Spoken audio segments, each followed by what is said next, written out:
Eh bien, le bonjour. On se retrouve aujourd'hui dans un nouvel épisode de podcast. J'avais envie de faire la suite du précédent podcast sur les paroles valorisantes. En fait, ça a beaucoup résonné en moi en le lisant et en le montant, où je me suis dit, mais en fait, les paroles valorisantes, la manière dont on se parle, ça vient directement de l'enfance.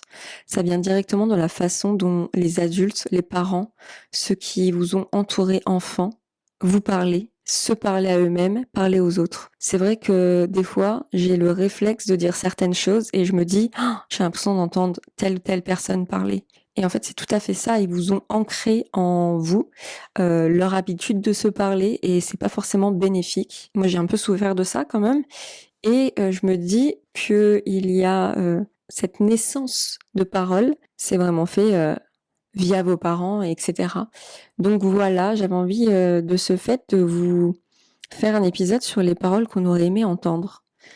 Quelque chose en fait qui vous aurait apaisé. Si on vous avait dit ne pleure pas, t'es pas un bébé, ne pleure pas, t'es une grande fille. Si plutôt on vous aurait dit c'est normal de pleurer, tu as mal, ou c'est normal, tu as eu honte, donc tu pleures, mais c'est pas grave, on va réfléchir à ça autrement. En fait, c'est tout bête, mais le arrête de il faut que ne fais pas ça, sans justification derrière, sans explication derrière, ça inculque vraiment des mauvaises paroles. Donc pour commencer, j'aimerais poser un petit disclaimer en fait dans cet épisode. Certaines paroles peuvent faire remonter des émotions, des souvenirs, parfois des manques, des traumas. Si tu sens que c'est trop pour toi aujourd'hui, tu peux mettre pause, revenir plus tard, t'arrêter là ou écouter ce podcast avec une personne de confiance. Ici, rien n'est forcé, tu fais à ton rythme.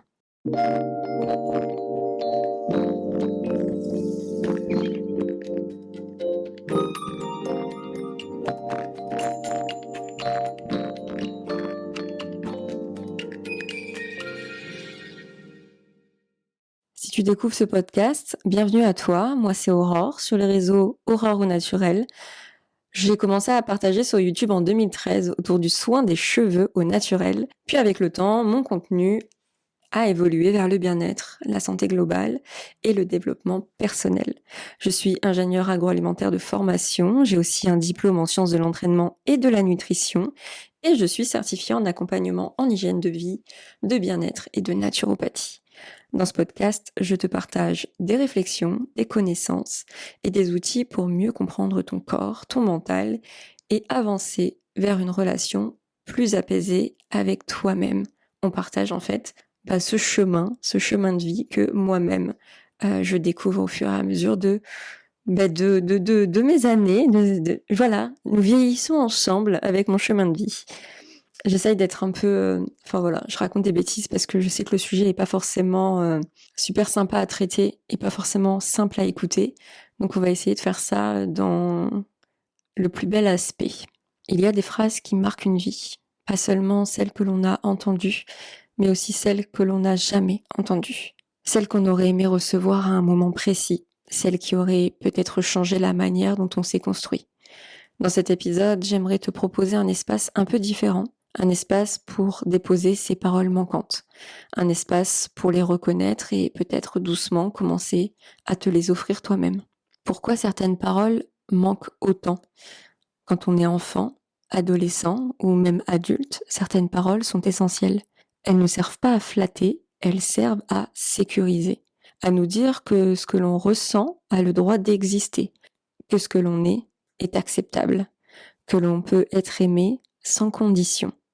Quand ces paroles manquent, on ne s'effondre pas forcément, mais on apprend souvent à s'adapter, à se taire, à minimiser, à faire passer les autres avant soi, et très souvent on intègre l'idée qu'il faut mériter l'amour, la reconnaissance ou la tranquillité.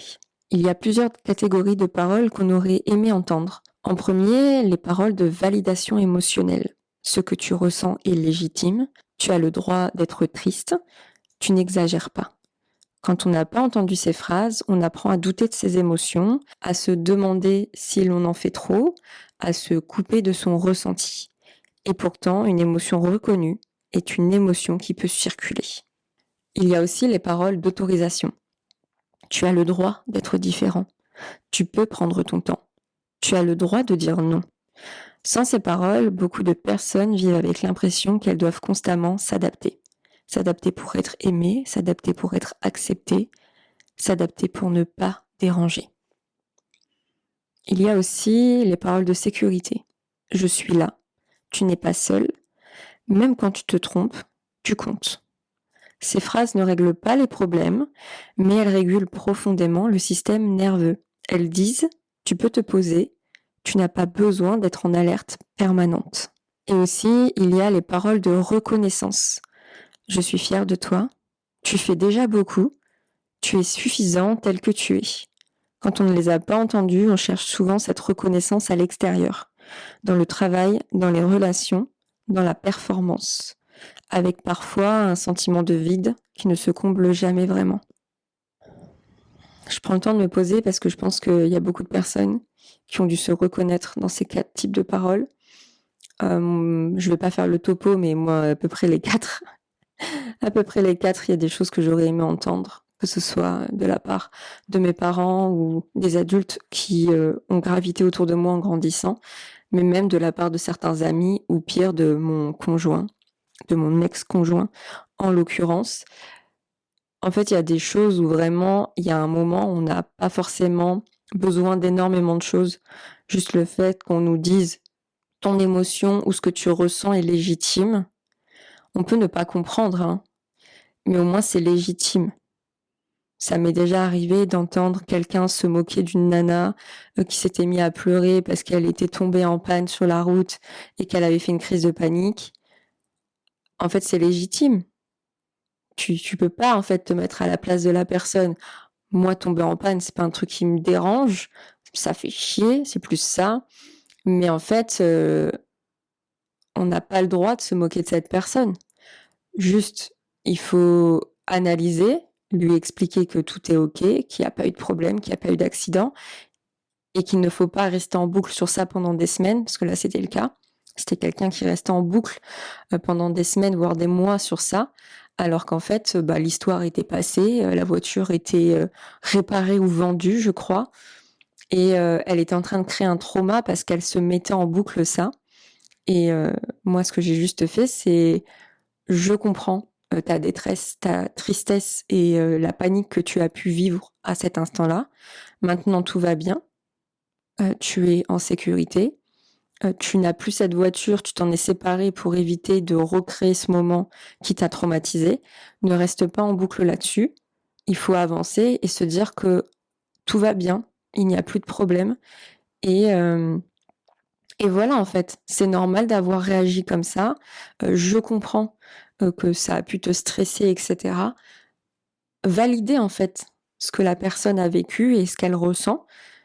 Juste lui dire, en revanche, il faut éviter d'être en boucle sur ça parce que tu vas te créer un trauma qui n'est pas OK, en fait, qu'il ne faut pas créer. Et c'est tout. Mais surtout pas se moquer. On ne se moque pas de la perception des gens, en fait. Tout sentiment, toute émotion qui existe est légitime.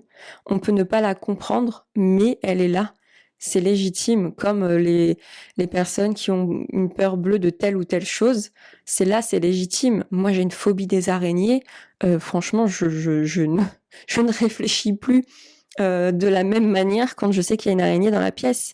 Et nombre de fois, on m'a dit ah, c'est pas la petite bête qui va manger la grosse. Ce genre de phrase. Non, mais vraiment, les gars, faut arrêter de dire ça. Faut juste dire je comprends que t'aies peur, mais ne t'inquiète pas, on va l'enlever, on va la mettre dehors. Mais ne pas se moquer d'un ressenti. Comment créer un trauma ou comment créer un mauvais mécanisme à un enfant qui a peur de telle ou telle chose.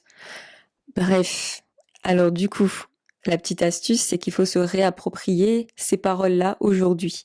La bonne nouvelle, en fait, c'est que ces paroles ne sont pas perdues, même si elles n'ont pas été dites au bon moment, au moment où on aurait aimé l'entendre, elles peuvent quand même encore être intégrées. Cela peut passer par les écrire, les dire à voix haute, les enregistrer, les placer consciemment dans les moments difficiles. Ce n'est pas pour nier le passé, ce n'est pas pour faire comme si tout allait bien, c'est offrir à son système émotionnel ce qui lui a manqué. C'est une sorte de réparation. on recrée des souvenirs sur un moment qui n'était pas forcément cool. Sur un tout autre sujet, moi, c'est le genre de choses que je fais actuellement et depuis quelques temps. Je retourne à des endroits où j'ai vécu des moments pas cool et je recrée un souvenir dessus. Et ça m'est arrivé vraiment il y a encore pas très longtemps en allant me balader au bord de mer avec mon chéri. J'ai traversé une grande rue que je connais par cœur. Je savais que c'était un raccourci pour aller vers le parking.